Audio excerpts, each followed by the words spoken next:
Can you tell us a few words about yourself and about the tool you want to show us? Yeah, sure. I'll be happy to. So I'm Shir Chorev. I'm the CTO and co-founder of Deepchecks. Personally, I started my career in the Talpiot program, which is in Israel. It's one of the IDF's top programs for technological leadership. And I started my career actually in the area of cybersecurity in Unit A200. And with the encouragement of Philip, which is my co-founder and also a good friend, while we were working together on our master's in Tel Aviv University, he helped me discover the fascinating world of machine learning, which he was already in.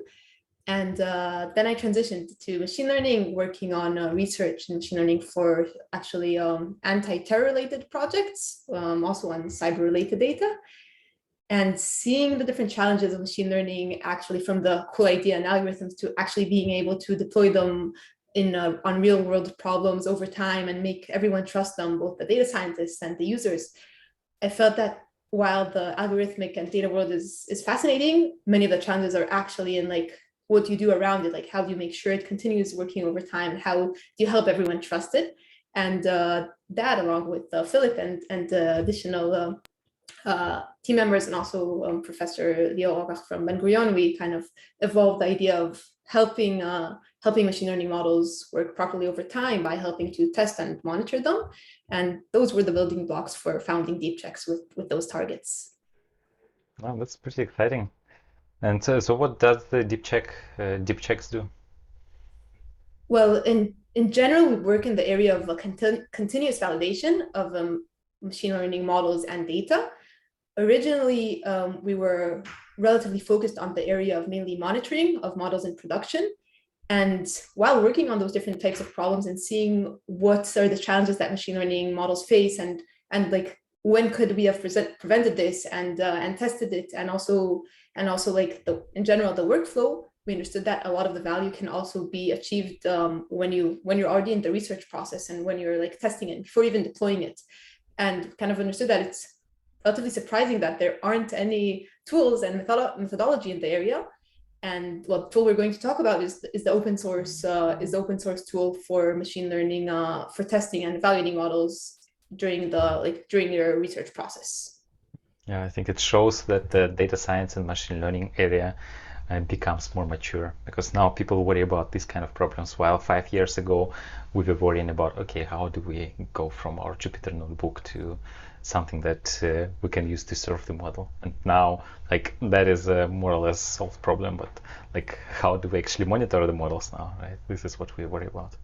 Right. Personally, we also found it quite surprising that while like monitoring is relatively in awareness and well, every company with their own phases of adopting and implementing it, the world of testing, which you would kind of think that, okay, it's prior to it, because if you didn't even test and evaluate it properly before deploying it, we felt that that is kind of like not really treated yet. So I think that's one of the reasons also that we feel that the adoption of like, since we released it, the feedback we've been getting and the adoption is like kind of the community has just like, been waiting for something like this. So yeah, so we feel it's a very important place and we're happy to be working there.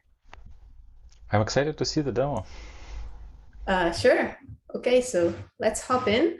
Um, I'll give a bit of background kind of about the tool and when you can use Mhm. it, and then we'll go into the like hands-on a notebook. So 1 second, I'll share my screen.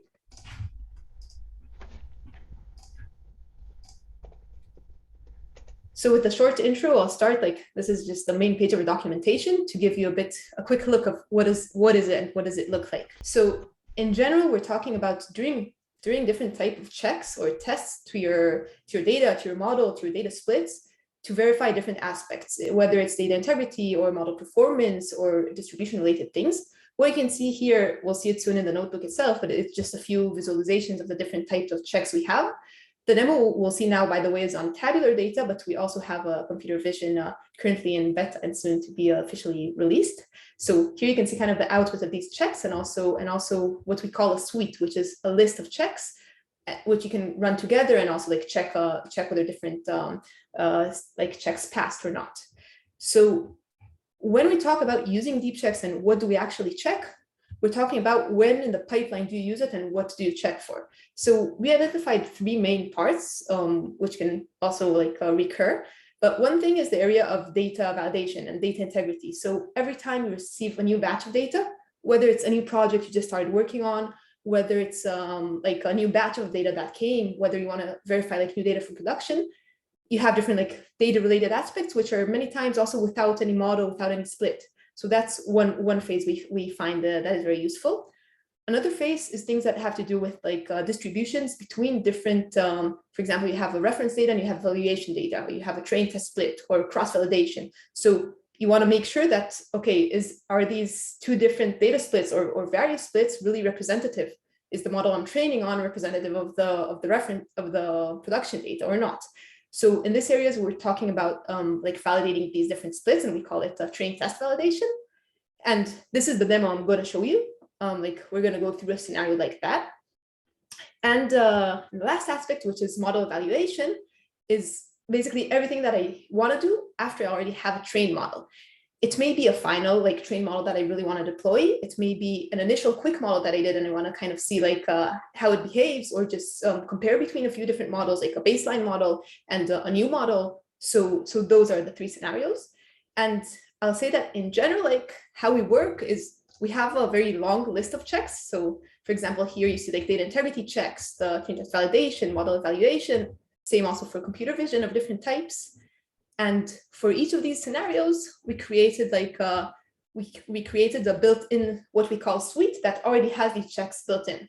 The idea is that you can very easily just like plug in your data, your model, run the suite, and then obviously also customize it according to your needs. So that's kind of the overview, and let's jump into the notebook itself. Okay, so as I said, we're going to talk about the... Please, as well, sorry. It's very tiny. You probably have a very large screen. Okay, great. Maybe, yeah, that is, maybe one more time, yeah. Sure. Thanks. Great. Okay, so we're going to talk about the train test validation scenario. Anyway, the flow is really quite similar also to different scenarios or different checks. So we're going to work on a lending club data. So we have a data set and the label is predicting the current status of a loan. So whether it's okay or whether it's in default state. And well, I presented a bit of different scenarios. And here, let's say we want, before we start training the model, we want to have like a valid split, or to be aware of like different things in our split. So we're going to run through that scenario and kind of see how it evolves. So let's just start with loading the data. We have here just a lending data club from 2017, 2018. You can see here some of the columns, like some dates, the date of the loan, subgrade of like a grade that the lending club gave to the model itself, and different additional metadata. You can also find it on Kaggle and see all the relevant columns. And here we're going to start like working a bit of what we actually need to do in the first few steps in order to run Deepchecks. It's really just a few simple lines of code. So first thing is we want to define the metadata. Reason for that is in order to enable to check whether it's the performance or the splits, we want to know like what is the label. Categorical features we really recommend to explicitly state, otherwise we'll automatically infer them, but that sometimes won't be as accurate. And a few metadata columns. These are, by the way, all optional, so you can also just run it like as is, but of course this will give you like more elaborate results. In this case, we have both like an index and also a date time column, so we give them as well, and it helps, for example, in this case, check things like index leakage or like problems with dates, so we define them explicitly. Here we're just building it. In a second, we'll see how we use it. And let's say we want to use like the data from the beginning of the summer, so months June and July, to predict what's going to happen in August. Let's say we're now like treating those new loan requests. So I split here the data from June, July as train data and test data August. So this is basically the short part you need to do in order to run Deepchecks. So we have an object called Dataset. The dataset has one reason, and it is to connect between the data, which is just like held inside it. So as you can see in the dataset, we have both a train data frame and a test data frame, and also all the relevant metadata that we just defined before. So creating this object just helps Deepchecks run and analyze your data and run the different checks accordingly. I'm saving here it as a dictionary because if we want it for later, we can just kind of use like the columns metadata and we won't need to copy this all again.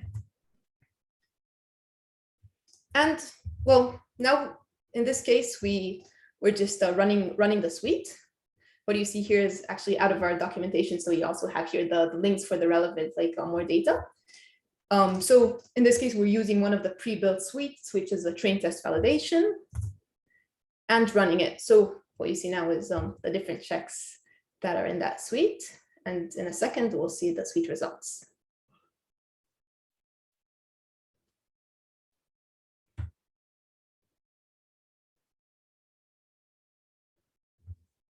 So in the background, well, there are different things like, for example, feature importance is something we're evaluating given, like in this case, we don't have a model. So we're calculating it with the permutation of feature importance, even though there is no model. You can also pass like a feature importance.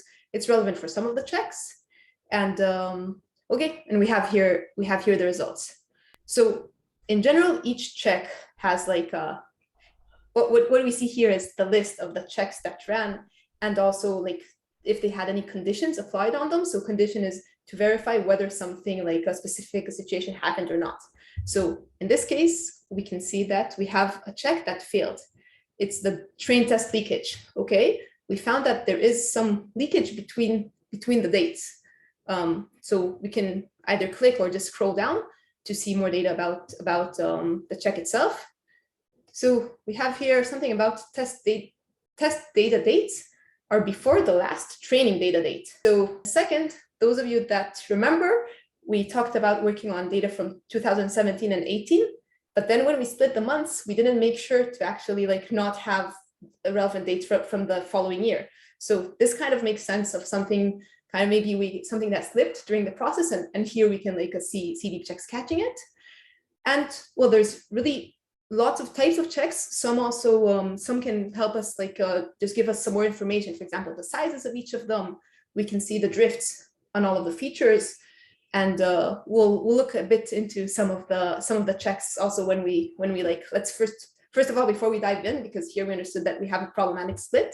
So first, let's fix it, run it again, and explore some more checks. So in this case, in order to fix it, I'll just say let's do it like separately and work only on. So we'll take like for the training, we'll take the 2017 data, and for test, we'll take the 2018 data. Of course, it really depends on the scenario and what exactly we want to work on. But in this case, we just like found really a mistake. And again, I'm creating the data set with the same columns to metadata. You can also like copy it from a previous one, but this is a simple way. And we can rerun the suite. Hopefully, and obviously we expect not to have the same problem as before, but let's see if and what it does find.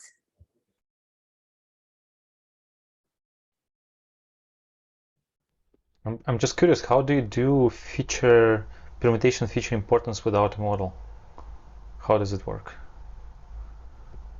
We do use the label in this case, and we build a proxy model with the like features and label, and then use our proxy model in order to like change and see what are the differences.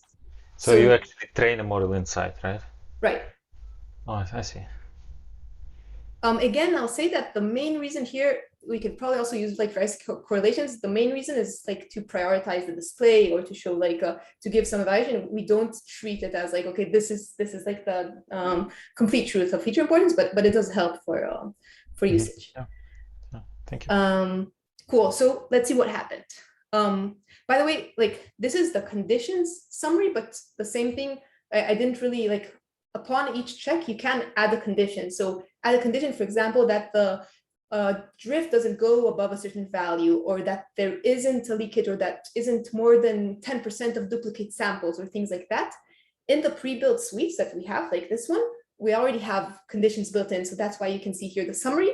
Later on, we can show like how you define your own suite, and it can be with and without conditions. If it's without conditions, they'll just appear here, or here you can see like checks that ran and it's like nothing found, so there isn't any more data to display. But coming back here, we can see a few of the checks now failed. So let's have a look. So we have the category mismatch check, which basically means that there is a new category in the test set that didn't appear before. In this case, it seems it's in one of the columns and it's a 0.02%. So in this case, if we check, the condition was that like the ratio is not more than 0%. If we want to have it like differently, we can say, okay, don't have more than 5% of new categories. Of course, if we have a new category, this is something we have like no prior knowledge, and it'll be probably problematic for the model, or it won't really be able to use it. So this is like in this case, one thing we can either fix, change it, but this is like, it gives us the notification. And the other thing we find here is a whole data set drift. So whole data set drift is an interesting check. And we have really lots of like different checks which you can explore in our documentation, or just by running this example. Whole data set drift doesn't check like a drift feature by feature. What it does is trains a domain classifier. So it's a model trying to detect for each sample whether it comes from the trained data or from the test data. And if it distinguishes it successfully, it means that the data sets are a bit different, because it could actually like understand from which each one came. And here we see that it has like quite a high drift value, because what we see here is like the AUC of the domain classifier model, so the model we trained for distinguishing. And if we want to like a binary classification model, so 1 is test, 0 is train, you feed a model, and then you see how well it performs, right? Exactly, yeah, exactly, and like we concatenate them, right? And in this case, what is nice is if there will be one significant feature that is very much drifted, well, we will find it probably here, because they'll be able to cut on that feature. But this also enables us to detect multivariate drift. So for example, if we look here, we can see that there are like 2 main features contributing. This is based on the feature importance from the domain classifier. And we can see here that there's a very like, actually, there isn't a huge difference. Well, there is a difference in distribution, but it's not very, very big. But in the combination of the two, which is in this case, interest rate and the grade of the loan, in the combination of them, we have actually a very big difference, which is interesting for us as data scientists to explore and understand, like, okay, this is the data from 2017, this is from 2018. Do I want to sample it differently, or is this okay? But this is like one thing that in this case we see like is very high. We can, for example, by the way, we have here also the train test feature drift. So this one just goes feature by feature and looks at the individual drifts, and we can see each of the drift scores and the according distribution plots. This one we have also some like default parameters, and they all passed, so that's why we didn't see it as a failing condition. But we can still, of course, like use the checks results, and actually I'll show in a second how it looks. So here we run a drift. We may want to investigate something a bit deeper. And also we may want to just run a specific check. So in this case, like to run a check, it looks quite similar. I just import the check itself. And in this case, I'm adding a condition. If I wouldn't add, then just the condition won't be parsed. And running the check. Okay, yeah, I think, yeah, I just finished running. And each check and also suite has also the results like in a JSON. So you can just inspect the values and of course use them also in code and not only the display. So in this case, we see like the feature importances of the different features, the AUC of the domain classifier, and of course this is relevant for each of the checks. And we can also check like if the condition failed. And well, it did, because we just put the same like condition for the overall drift value. And the idea in general, I'll say, of Deepchecks is for it to be very, very easy to like plug and play in immediately, and also very customizable, so you can actually adapt it to your needs. For example, you want to integrate it in your CI/CD. You may want different conditions, different checks. And in this case, we just like demonstrate how you build your own suite. So a short snippet of code, you import the relevant checks, put them together, add conditions if you like, and that's it. And then you can just run it like any other suite. So that was a short snippet, and many more examples and tutorials can also be found in our docs. Yeah, pretty neat. So how can we find these examples? Is it, do we go to your, maybe you can show us quickly. Oh, yeah, of course. Examples? So we are, well, I will say we are constantly updating as it's in development, and lots of new features coming in. But in general, for this quick starts, you can also like from the main page, you can just like dive in. Or from the user guide, you can see here the different tutorials. Actually, the one you just saw will be, it's now in dev, it'll be in the next release. But for example, we saw the train test validation set. You have here a data integrity example. You have like how to add your own custom check and many more explanations about the data set, about how can you add your own models, about adding your own feature importance. So all of the like usage things are in the user guide, and well, except for the API reference, you have also examples for each of the individual checks, explaining them, explaining like the idea, how they work, how we can configure them. So try to make the structure very kind of easy to adapt to your own needs, because I think that's one of the powers of having it as an open source tool. Yeah, thank you. And I'm wondering how to actually use this in practice. So I imagine that, let's say I have some sort of, like I have a model, and then let's say I run this model in a batch mode. Every day I score my data, right? So I guess that could be one of the steps in my pipeline, right? In my workflow. For example, I just keep a variable. This is my training data. And the data to which I apply, this would be my test data set, and then there could be one step of the workflow that loads the training data, loads the data to which I'm going to apply the model, runs the checks on them, and sends the report somewhere, right? Right. So I'll say that one of the things that we really like having the community and people use it is that there's always more ways to use than we initially like imagined or have already implemented. So like one thing is it can be, for example, like we have different examples of how to use it in your pipeline if you're using amazing tools like weights and biases, and then sending your the results like of the different checks, or with Hugging Face if you're working like that, or in Airflow if you have different pipeline steps. So it's really like pipeline wise there are very various like ways to integrate it seamlessly. And one thing that we also see quite a lot is using it while you're actively researching, whether it's in Jupyter or in or also in any other IDE. You can open it, you can save it as HTML, open it. So also like while you're live coding, you may want to run the different checks. So both ways of also scheduling it or running it like on demand. Yeah, I can see a few cases where it can be useful when I'm just in the exploratory phase. Let's say I want to see if there is any difference between the data that I use for training and for testing, right? And then it can show me, hey, like this feature seems off, right? And then it's a clear signal to me to take a closer look at this thing and understand what's going on, right? Right. Also, well, there are some, again, like for example, in the data integrity scenario, many times you get data and you can run the data integrity suite and you see that, wait, the data seems like completely dirty. And then you may want to think first, is this like, maybe I need to go back to whoever I received the data from. Maybe I need to manually, improve it. So it really depends on scenario, but yeah, indeed, that's the case. How many people work on this tool? I'd say that it really depends how you count. I mean, we see the full-time and contributors maybe, yeah. Right. So we have like out of the Deepchecks core team R&D, so we have something like 10 people. This is one of our focuses, one of our main focuses, but not only. So this is like from within Deepchecks. And within the community, probably one of the highlights of my day is every time I hear about something, whether it's a feedback or a demo or a new contribution, a code contribution. So if you count like that, then it's many more. Mm-hmm. And if somebody wants to contribute, how do they do this? Great question. So first of all, we are very, very accessible. We have like both Slack community, and we're very on Github and like very active. Of course, we have contribution guidelines that can be found in our repository, and they're also super welcome to reach out and tell us about it, about what they want to do, and we love helping and guiding as well. But yeah, so really we see various types of contributions, and it's always exciting, whether it's a blog post, an offer for integration, or even of issues, bug reports, feedback. Mm-hmm.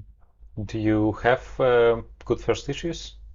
Yeah, we have on GitHub. You can filter good first issues in our issues, which is a great way for those that want code contributions. I'm thinking whether we have in the good first issues also different non-code contributions.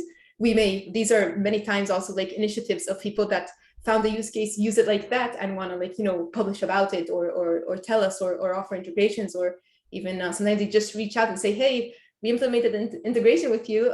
So that's always fun to hear.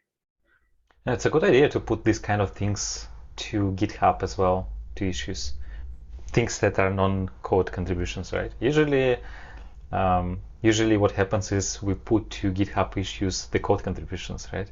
Right, because that's a classic thing. You're like, okay, you do there for code, but I mean, people that want to contribute many times reach there, and yeah, I agree. Cool. So what's next for you? What are your plans? Oh, many. So, well, you did see a glimpse at the beginning about also work supporting unstructured data. So the computer vision is in I would say much more than active development. We have a version and are constantly working on improving it. And same for NLP, though it's not yet in it's a bit later on expected to be released. We see many things that really encouraging people to, or helping actually to integrate it in their workflow. So actually, we've just released quite a few examples for like integration in the workflow with, I mentioned a few, but things like whether it's Airflow or with Databricks or different pipelines, and in general, like a few more of these to, because we do think that the interaction between different tools in both in MLOps and in general is key to help for wider and better adoption. And well, of course, continuing to add more features, more scenarios, and so those are a few of the things we're currently working on. Oh, pretty exciting. Do you have any advice for anyone who's watching this? Yeah, lots of advice I'm thinking about too. I'd say that, well, people here is probably have interest in various MLOps or data science and research open source tools. And I think that one of the things that I'm many times approached with is trying to like understand how they should approach their specific scenarios. So, okay, this is like maybe I'll ask a friend and use kind of the same setup and what are the best tools. And I think that one of the key things is to just try it out. I mean, the theory is good and you can see which features and what exactly do you want, but the best way to really understand what is relevant for your specific use case, whether it's how does your data arrive, is it in batch or in streaming, and what is the scale, and what are your challenges, is really to just put it up, also stack these different things together. I think in general, using tools is something that can help you advance much faster, and seeing how everything fits together in a kind of a quick POC is a good way to advance, to build your framework. Great advice. Thank you very much. Thanks for showing the demo. And yeah, by the way, if you're watching this, please go give a star to Deepchecks. And they have a cool project. Please do this. Please support them. Thanks a lot for doing the demo, and thanks a lot for doing this in open source. A really good project. I really liked it. Thanks a lot. Thank you.